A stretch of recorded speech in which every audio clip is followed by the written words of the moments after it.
It's because of listeners like you that I, Michael Savage, who does not advocate violence, who instead advocates patriotic traditional values, meaning borders, language, and culture, because of you that this battle is still going on.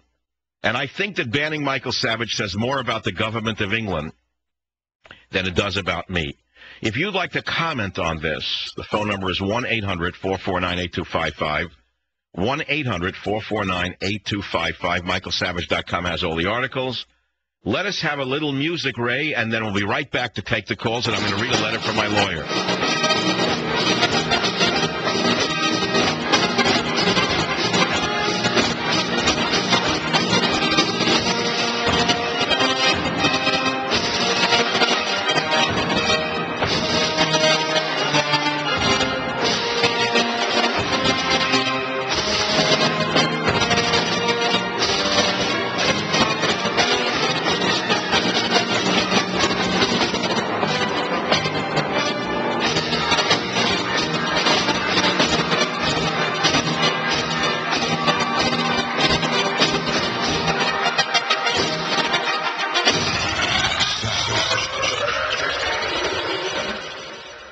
Make a difficult time tougher.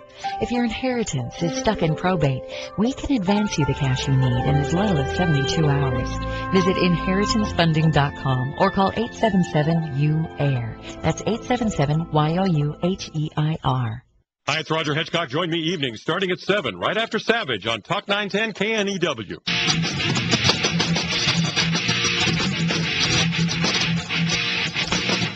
Keith in Hexham has texted, Michael Savage has been made an example of unfairly. The UK harbours plenty of Muslims who incite hatred against the West. Smith is a hypocrite. Yeah, and they haven't been banned. I mean, you've got people who murdered who are not banned from England. How about Kim Jong-il? Would he be permitted to travel to the UK? Or Mahmoud Ahmadinejad, who said he wants to wipe all the Jews off the map? Would he be permitted to travel to the UK? So, as you can see, this is absurd. Now, to say that the British have lifted the ban on Michael Savage and free speech is strengthened is not 100% true yet. I wish it were true. I thought it was true Saturday night. But it was only when I got a letter from my lawyer that I learned it may not be true, because all that we learned so far is that they're no longer going to publish the list. Said the new Home Secretary said that the new Home Secretary was opposed to the publication of the list, not the list itself or the banning of those on it. The article didn't say that he would lift the ban on Michael Savage. So, again, I want to thank you and caution you. I wish I could celebrate with you today. But I have to keep fighting. And it's been 90 days of hell. Many of you say, oh, yeah, great publicity. All right, you try it someday. You try someday living in my shoes, walk in my moccasins for 90 days, and tell me it's a lot of fun. So the fact of the matter is it's not a lot of fun, but I have to follow this. I have to, follow it through to the end, because I made a commitment that nobody's ever going to put me into a gas chamber. Let me be very clear. I'm not going into a boxcar. I'll kill 3 of them before they put me in a boxcar. That's a metaphorical statement. You see, I want to be very personal about this. 6 million Jews were killed, tortured, gassed, shot by the Nazis in World War II. Had only 100,000 of them gotten a gun when Hitler came to power and shot a Gestapo agent in the face when they came to take them away, there would not have been a Holocaust. I have studied this inside and out. I've studied this since I'm a boy. The Germans did it very quietly. They went to the Jews and they said, you must come with us or report to the police station. And they went like sheep. And their children were killed in front of their eyes, and their hair was then used in packing guns or whatever. If every Jew had gotten a .22, and when the nice German officer came and said, are you ready for us, Mr. Schmiedel? And Mr. Schmiedel said, sure, one more moment, please, and came out blasting, that would have been the end of the Holocaust, because the Germans didn't want a mess. It would have upset the rest of the middle class in Germany, who was not behind this, by the way. And if you say, what does this have to do with Jackie Smith? It has everything to do with Jackie Smith. Let me be very clear. Let me be really clear. What she did was fascistic, and she did it on her own. And if you think that liberals are incapable of being fascist, then I have another guest coming for you. All the fascism that's raging in the West right now is coming from the leftists, not from the right. All of the fascism that is raging in the West today is coming from so-called liberals who would like to ban speech, imprison people, re-educate people, force taxation down people's throats. This is all fascism. So I am the canary in the cave. But I made a commitment that if, God forbid, we ever saw this coming to America in any form, in the most minute form, I would fight it till I was dead. And let me tell you something. The liberals have brought fascism back in fashion. And so I'm fighting for myself and for everyone listening to the show and for millions of liberals who may detest everything I stand for. No, you didn't fight for me, but I fought for you. Sure, I fought for myself. If I'm not for myself, who will be? And if I'm only for myself, what am I? I'm much bigger than myself. God put me in this position for a reason. Many of my listeners who are religious understand that. There's a reason for us to be on earth. And if you've been dealt a pack of cards and one of those cards comes up a way you don't want it, you got to deal with the joker. Nobody helped me except my listeners.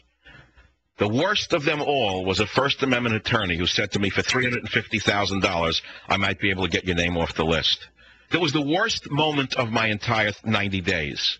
Somebody who I thought actually believed in freedom of speech, a liberal who walks around and postures about the First Amendment, wanted $350,000 from me to smear somebody to get my name off the list. I walked away from him. I said, no, I don't need to pay anyone off to get my name off a list. I'm an innocent man. I thought you believed in something. I thought you believed in freedom of speech. I have not yet met a liberal who believes in anything.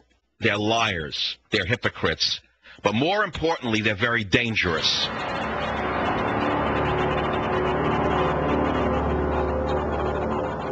Savage. He's difficult to describe. He sounds like my dad with a PhD. The Savage Nation. Talk 910 KNEW.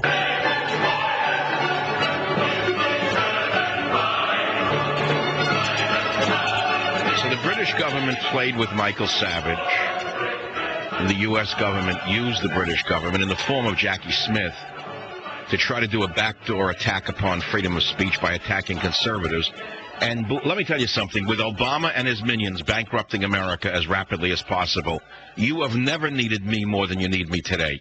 Make no mistake about it. Without us, there's nothing tomorrow. There's no hope for your children. And you understand why these despots are desperate to silence us. Do you understand it once and for all? But we're not out of the woods yet. Nothing has happened. It's only a report. It's only a report that the list will no longer be continued by the new Home Secretary. He's going to scrap his predecessor's policy of naming and shaming people banned from Britain. I want to pause right here with the words naming and shaming for a reason. You know, in these 3 months, I have never told you where the naming and shaming came from.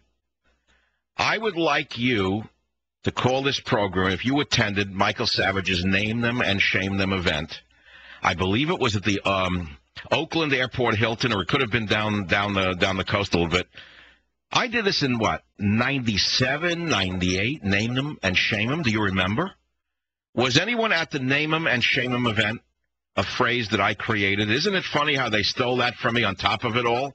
Isn't it interesting how these good liberals not only are aping fascism, but they're actually stealing my own words to try and hang me with them? Of course, they've been hung by their own petard. I have not yet been hung by my petard. They've been hung by their own petard. She's named and shamed herself. She said she was unqualified. The man who replaced her said that it was basically a mistake to use that list. But they'll never forget something here, though. Had I not fought back, had you not encouraged me to fight, had you not contributed to the Savage Defense Fund, had I rolled over, I would have been toast.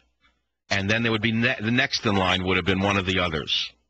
State Department did nothing. The great defender of personal rights, the ACLU, did nothing. All they said was, oh, this is a bad idea. My professional colleagues in the top 3 did virtually nothing. They almost destroyed me professionally and personally. If you think it has no effect upon a man of any age or mistake, and you think you could take it, You think you could be at war for 90 straight days and it would have no effect on you inside and out? I've been at war for 15 years, but these 90 days were the worst of the last 15 years. I'm not complaining. I'm actually explaining to you as a friend what this has done to one individual in America. You get up every day and you see the sun and you see a sunrise. I get up every day and I wonder which country will be next.